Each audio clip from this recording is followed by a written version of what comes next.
मैं हूं आलिया। आप देख रहे हैं ब्रेकिंग बैरियर्स। आज मैं गार्डियन में पब्लिश होने वाले एक आर्टिकल का जिक्र करना चाहूँगी। एक कॉलम पब्लिश हुआ है गार्डियन में, क्योंकि गार्डियन एक दुनिया के चंद बड़े मीडिया आउटलेट्स जिनकी क्रेडिबिलिटी भी है उसमें शुमार होता है, और उसमें कहा गया है कि India is quietly laying claim to economic super power status.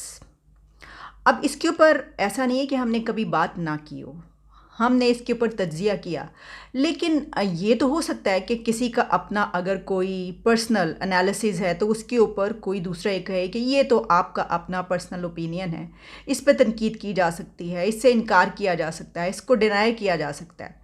वैसे तो गार्डियन में पब्लिश होने वाले आर्टिकल के हवाले से भी हम ये कह सकते हैं, लेकिन क्योंकि दुनिया की चंद बड़े मीडिया आउटलेट्स पे जो पब्लिश होता है, मसलन रॉयटर्स के हवाले से ही कहा जाता है कि उसके ऊपर जो खबर होती है वो कभी भी गलत साबित नहीं होती, यानी उसके चांस बहुत कम होते हैं। वैसे तो दुनिया की हर खबर ही गलत साबित हो सकती है, लेकिन उसकी खबर को इसलिए बाकी दुनिया के तमाम मीडिया आउटलेट्स लेकर चलते हैं क्योंकि उनके बारे में ये होता है कि वो सही, उनकी एक क्रेडिबिलिटी है कि जो खबर वहाँ से निकलती है रॉयटर से वो सही होगी।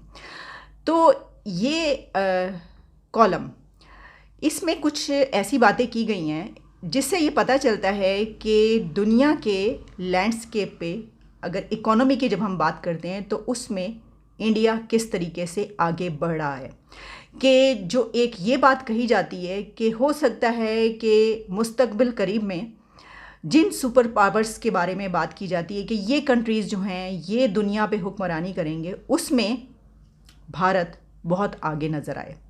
अच्छा, इसमें क्या लिखा गया मैं आपको बताई देती हूँ, उसमें से कुछ पॉइंट्स हम डिस्कस कर लेते हैं। जैसा कि इसमें ये लिखा गया है, the rise of China has been the biggest story in the global economy in recent decades. यानी इस पे उन्होंने ये बताया है कि जो चाइना था अभी तक उसके हवाले से बात की जाती थी, और ये बात बिल्कुल ठीक है। जब ये बात की जाती है कि अमेरिका, रशिया, फिर जो कुछ सुपर पावर्स के हवाले से हम बात करते हैं कि देखिए अब इनको कौन टक्कर देगा, और इनके सामने खड़ा हुआ या इनसे इन तक पहुंचता हुआ उस लिस्ट में कौन सा कंट्री आएगा, तो चाइना का नाम लिया जाता है कि चाइना बहुत तेज़ी से आगे बढ़े। और ये बात ठीक भी है।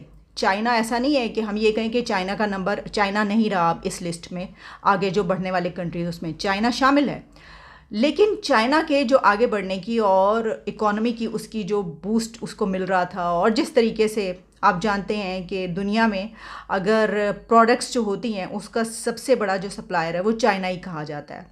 उसमें उसने जो तरक्की कर ली, ये अलग बात है कि चाइना की जो चीज़ होती है वो ड्यूरेबल नहीं होती, लेकिन इसके बावजूद सुपर पावर्स आइंदा आने वाली उसकी लिस्ट में चाइना मौजूद है। लेकिन ये अभी कुछ डेकेड से बात चल रही थी। इस वक्त वो कंट्री जो शायद चाइना को भी पीछे छोड़ता हुआ नज़र आ रहा है, उसका नाम लिया जा रहा है इंडिया।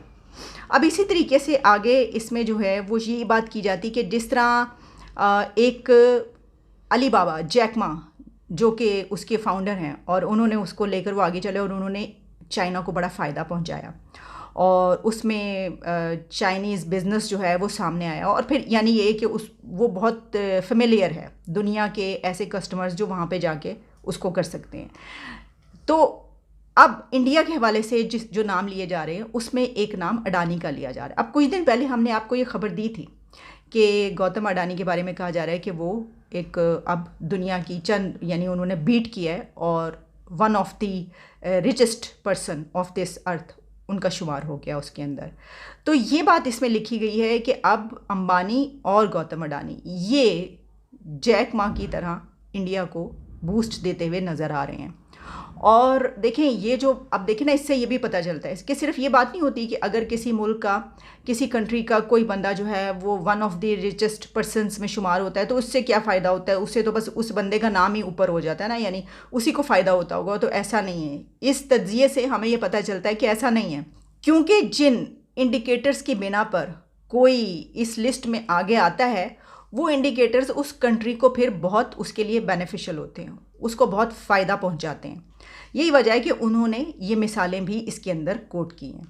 और इसमें जो लिखा गया है मैं आपको थोड़ी सी उसके बारे में मैं बता देती हूँ। जिस तरह भारत के हवाले से उन्होंने लिखा है कि जीडीपी जो बढ़ा है 13.8% in the second quarter of this year, as जो पैंडमिक है वो कंट्रोल जब कर लिया गया और जो मैन्युफैक्चरिंग है उसकी सर्विसेज इतने बूम पर आएंगे, उसके बाद फिर जीडीपी जो है वो इंडिया का बढ़ता चला गया। फिर इसके बाद एक और चीज़ ये कही गई कि although double digit growth is unlikely to be repeated in subsequent quarters, India is still on track to expand by 7% this year as it benefits from economic liberalisation in the private sector और rapidly growing working population and the realignment of global supply chains away from China। तो इससे आप अंदाज़ा कर सकते हैं कि वो कौन से इंडिकेटर्स हैं जो किसी कंट्री को आगे बढ़ाते हैं और फिर ऐसा होता है कि लोग ये कहना शुरू करें, उसके बारे में लिखना शुरू करें कि ये कंट्री जो है वो आगे हो सकता है कि ये उस लिस्ट में आ चुका है जो आगे सुपर पावर्स की उसमें शामिल होगा।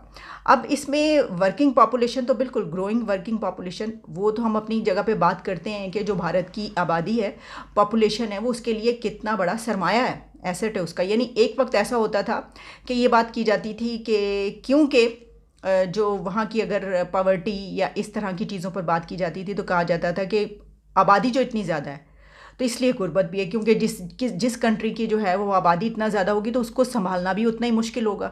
लेकिन अब देखें कि वो जो एक फैक्टर था जिसको इस तरीके से हम कहते थे, जिस तरीके से इस्तेमाल करते थे, वो कैसे उन्होंने उसको ऑपोजिट अपने लिए इस्तेमाल कर लिया है कि अब वही पॉपुलेशन, वही आबादी जो है उसके मुतालिक कहा जाता है कि वो स्ट्रेंथ है उनकी। अच्छा, ये किस तरह होता है? ये इस तरह होता है कि जब आपको ये पता हो कि आपने अपनी आबादी को और पॉपुलेशन का इस्तेमाल कैसे सही तरीके से करना है। अगर आपको वो आ जाए, अब आप थोड़ा सा हट के हम थोड़ा सा साइड पे चले जाते हैं, एक और हमसाई की तरफ, बांग्लादेश की अगर हम मिसाल ले लें तो बांग्लादेश में देख लें उन्होंने अपनी पॉपुलेशन को कैसे इस्तेमाल किया। वहाँ पे जो ख़वातीन हैं वो जो काम करती है उसका कैसे इस्तेमाल किया गया और उस बिना पर उन्होंने अपनी गारमेंट इंडस्ट्री को कहाँ पर पहुँचा दी है कि दुनिया के बड़े बड़े ब्रांड्स के जो कपड़े हैं वो बांग्लादेश में बनते हैं आके। आप जानते हैं, अब तो ये बात कोई ढकी छुपी नहीं रही, सभी को मालूम है, हो सकता है बहुत सारे लोगों को ना भी मालूम हो। दुनिया के बड़े से बड़ा ब्रांड आप उठा लें, वहाँ पर वो बनने के लिए जो है वो सिलने के लिए कहाँ पर जाता है, वो बांग्लादेश में जाता है। ऐसा उन्होंने अपनी जो है वो एक सिस्टम बनाया लेबर का। तो अब वहाँ की पॉपुलेशन, वो अपनी पॉपुलेशन को अपने हक़ में इस्तेमाल कर रहे हैं। इसी तरीके से ये जो बात हुई, अब पाकिस्तान की जो पॉपुलेशन है उसका तो एक बहुत बड़ा बेनिफिट ये है, एक प्लस पॉइंट ये है कि 60% से ज़्यादा यूथ है। तो हम इसको अगर हम इन लाइंस पर सोचें तो आप सोचें कि हम अपनी पॉपुलेशन को कैसे इस्तेमाल कर सकते हैं, और अगर हम इस तरीके से यूज़ करना, यूटिलाइज़ करना शुरू कर दें तो हम तो शायद दूसरे मुल्कों से बहुत आगे निकल जाएं। एक तो हम एक्टिविस्ट भी बहुत है ना, तो हो सकता है कि एक्टिविज़म में ही हम कुछ कर डालें। वैसे तो एक्टिविज़म में हमेशा जो काम होते हैं वो इस वक्त जो सिचुएशन है उसमें तो गलत काम ही हो रहे हैं, और ऐसे ही होता है क्योंकि उसके लिए आपको तामीरी काम करने पड़ते हैं, वो एक अलग चीज़ है। आप उसको जो है क्या करते हैं, आप एक अपनी पॉलिटिकल फोर्स बना लेते हैं, कुछ लोगों को, चंद हज़ार लोगों को रख लेते हैं, नौजवानों को रख लेते हैं, उनको 25,000 30,000 पे, बस दैट्स इट।